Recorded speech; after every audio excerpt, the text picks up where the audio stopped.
Welcome or welcome back to the channel. Today is last day of playing the FIDE rated tournament I joined. This is game 7 and let the game begin. My opponent is an unrated player. He has a 4 out of 6, same as me, 4 out of 6. And before the game starts, I have a little story here. He beat 3 rated players. He beat a 1600, a 1500, and a 1400. Bro is on a roll.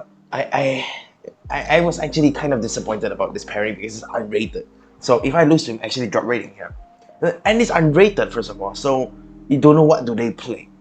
So I begin the game confidently with e4. One bad thing about e4 is one opening, which I am fully aware of that I'm fully terrible. But I was expecting no one plays because no one plays it. I joined 3 FIDE rated tournaments, none of them played it. And this guy just plays it. And my win rate with this is less than 30%, even online, which is d6. D6 is one of the most powerful openings I have ever seen that I use it physically myself. So I was like, oh my god, we have a Pierce defense. And I don't really have a repertoire against a Pierce defense. Because when I play against it, I just dies. I die. So here I just play d4, getting the center, knight f6. And here there's many main lines here. I played one line, which is bishop d3, defending the pawn. Here he plays g6, c3, just to or defend my d4 pawn, this pawn, bishop g7, and here I know Pierce's defense idea sometimes is c6, b5, and sometimes c6, queen out to pressure this pawn. I'm gonna use different colors, like yeah, pressure this pawn. So I just I thought of this, but I wasn't sure is it good. I was already off prep because I do not know how to play against Pierce defense. Always I play either queen b2, queen c2, a knight e2, maybe knight f3, one of this. I just shocked my opponent because I'm trying to get him to a territory that if I don't know what I'm doing, he doesn't know what he's doing, and we have a fight to the death of prep and understanding of position of play. So in this position, I played queen b3. Why queen b3? Queen b3 is an okay move because, like I said, some position is you want to put pressure on my d pawn.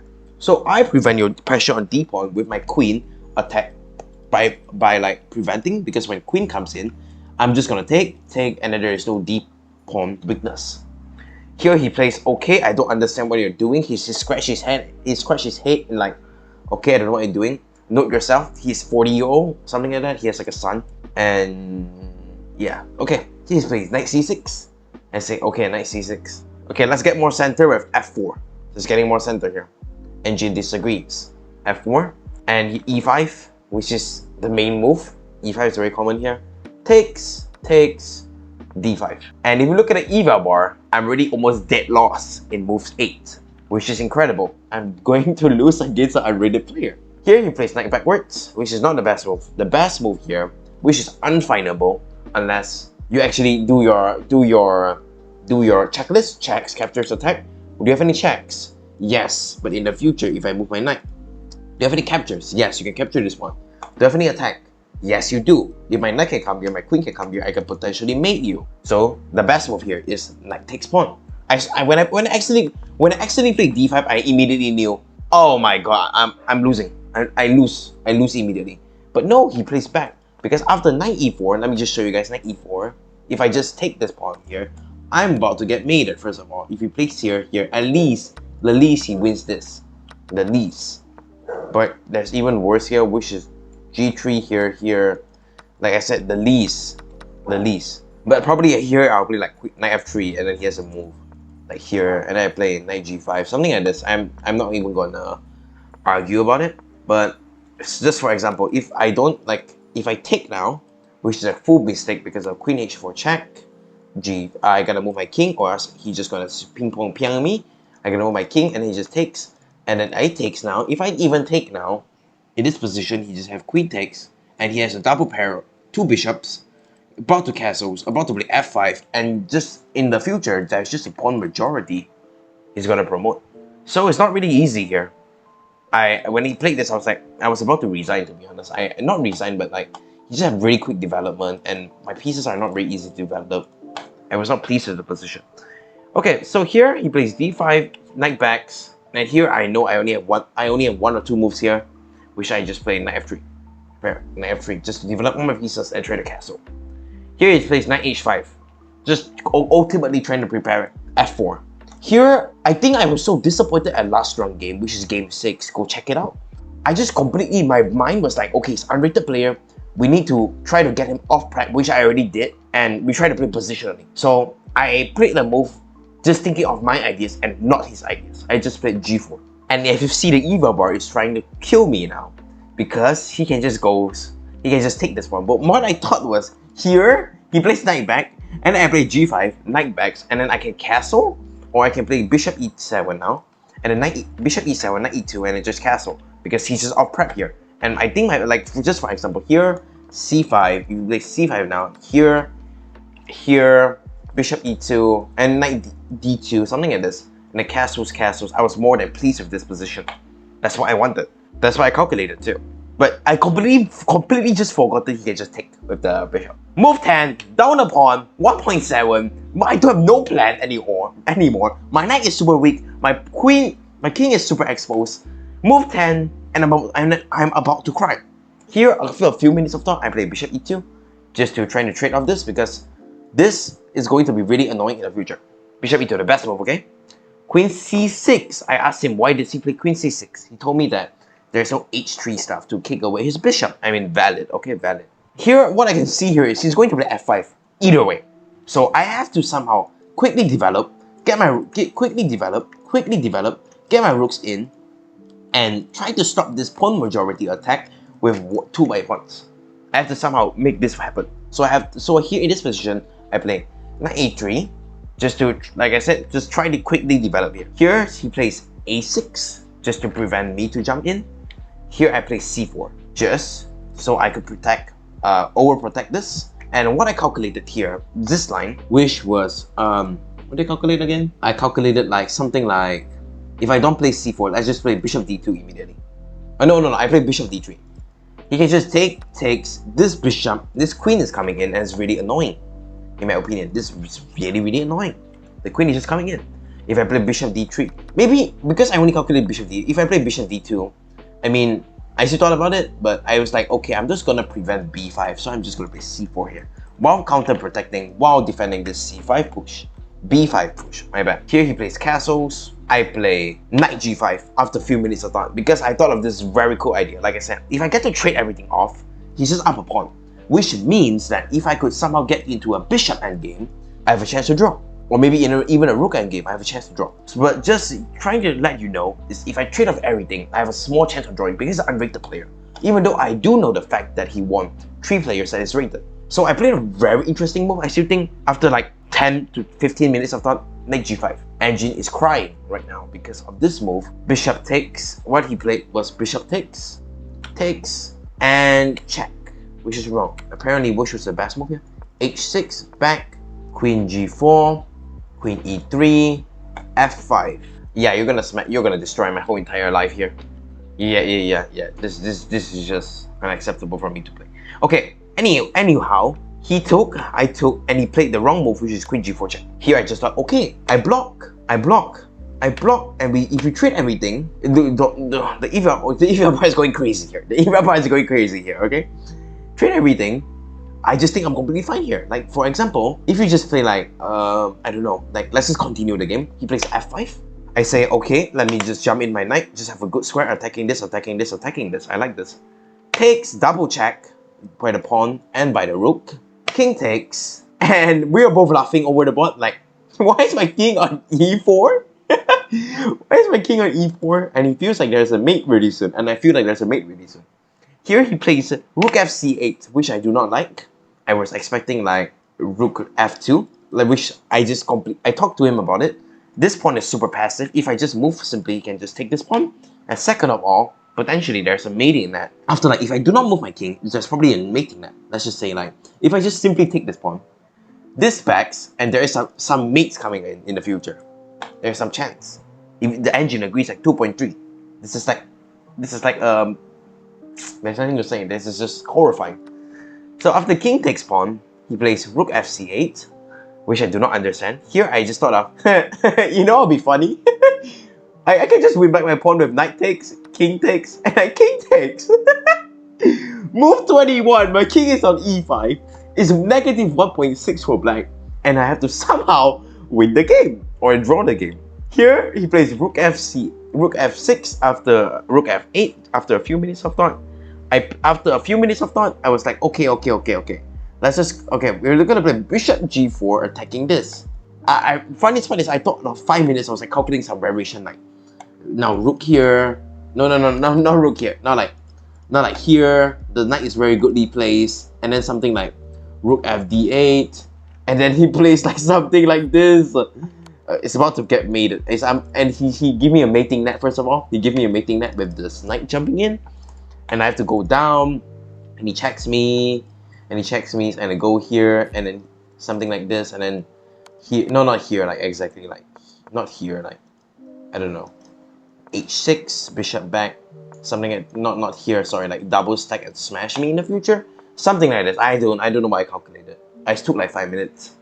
And then I just completely forgotten. He can just play rook f5, just fork me immediately, and I was just gonna be down a piece. I was like, what am I calculating for this for 5 minutes? What am I doing? So I just decided to play bishop d2.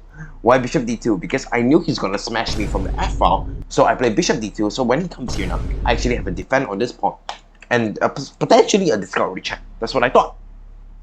So in this position, he plays. I was expecting this because, like I said, it's set up a mating net. If I just play really aggressive, like, okay, let's do this.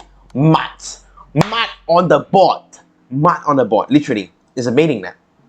It's a mating net. See this? It's all a mating net. Then there's just this rook smashing me and ruining my life. So when he checks, I was like, okay, I'm really happy here, because it means that he doesn't know how to play the position. He don't understand the position here. So here I play king d4. The reason I play king d4 is because I don't want another check. It's very simple here. I just don't want to get another check. His knight is come back to the game. It's very active. I do not like this. So I just make king d4, rook d8, trying to check me potentially. So I just move my king away. So I just played a really simple, like I said, from the beginning. Because he's lower rated player, so I would like to trade up everything off.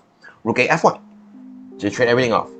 Here, he played, after a few minutes of thought, he's like, I actually really don't like my position. Let me double stack. Takes. Knight takes with check, king d3, so I could potentially put my bishop here, give him a check, even though this rook is really annoying in the future. So also in this position here, if I thought of, okay, let me play king e4, trying to attack here. Here he has this brilliant move, knight g3. It looks like not a fork, but no, it's a fork at the end of the day after takes. After here, I just resign. So I really still have to calculate here. This knight is really tricky if I try to attack and then he just smashed me.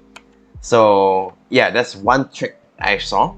King d3, rook d8, so potentially can play c4 and ruining my life, because let's just say if I just go attack now, c4, something like this, here, no, you cannot even, like here, and the rook here, something like this. I don't know, man. But my pawn, I was just not happy with this pawn. Engine agrees, you can just win the pawn immediately back. So yeah, after king c, I played this move, which is king c3, just to walk away from the pin. Here he plays c6. Here I play a very cool move here.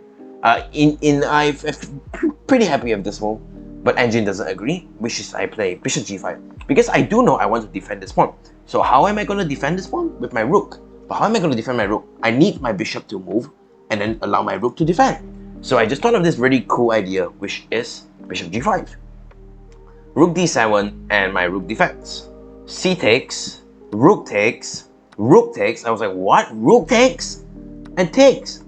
Oh, this is not that easy now. I am 2 squares away from getting a queen. Here he plays knight d6, trying to stop me. Here I play bishop e7, just to get rid of this knight. Knight c3, bishop b4, bishop b5, bishop c5, b6, check, king moves, and knight c4, just to attack this pawn. In this position, he plays b5, which I was like, b5? No, you're supposed to try to attack this pawn now, like knight f4 or something, or like here. I think this is still fine, right? No, I just take, sorry, like here now, for example, because if you just take, you can just stop this very easily in the future, something like this, after moving. So he plays b5, knight b6. I was expecting knight back just to prevent my pieces to move, but no, he just takes, and 3 squares away.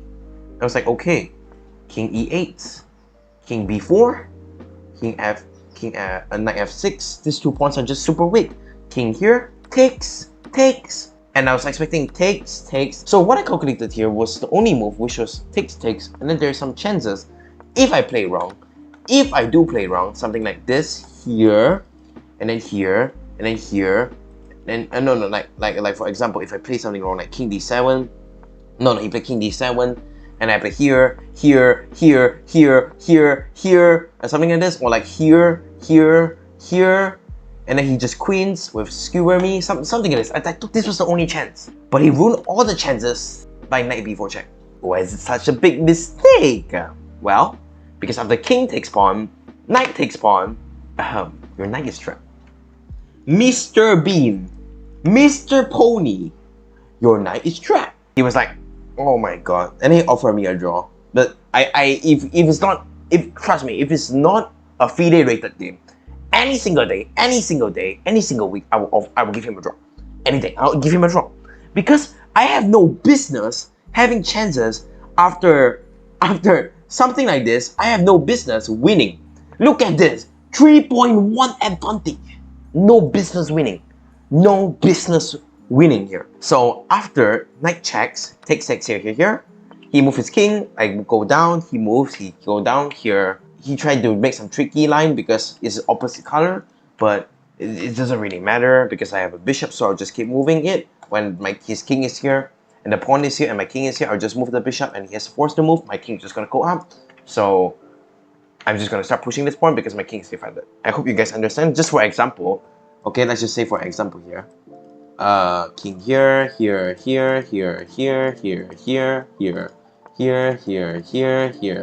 and then here, and then okay, just imagine example here. Okay, I gotta move bishop now here. Okay, just an example here in this position.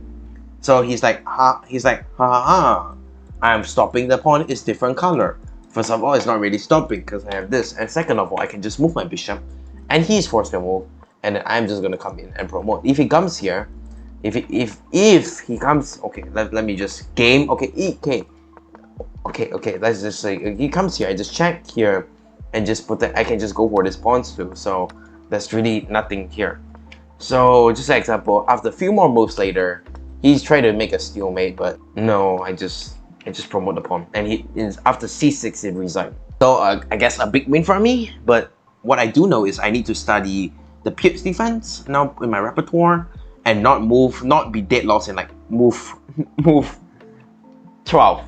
I'm already dead lost. So let's do game review. I play as a 82.3, he play as a 73.4. And yeah, it's just a stupid game, I would say. So yeah, that's about it. Super wild game. He could have destroyed me a few moves in the opening with this takes, but just a lucky win. Same goes to round 2. So this end of the tournament, I end the tournament with let me just change the score real quick. What do we ended up in the tournament? 5 out of 7. We got 8th place. We got 8th place out of the tournament. The best was 6, and yeah, we got 8th place. I decreased 4 rating, so next month I'll be 1528, unfortunately. But or 15, no, it's 4.8, so it's 1527 because minus 5, 4.8. If we make it, round it up to the biggest number, which is 5. So that's all for today. I'll see you guys tomorrow, and we'll be back with our road to 2500.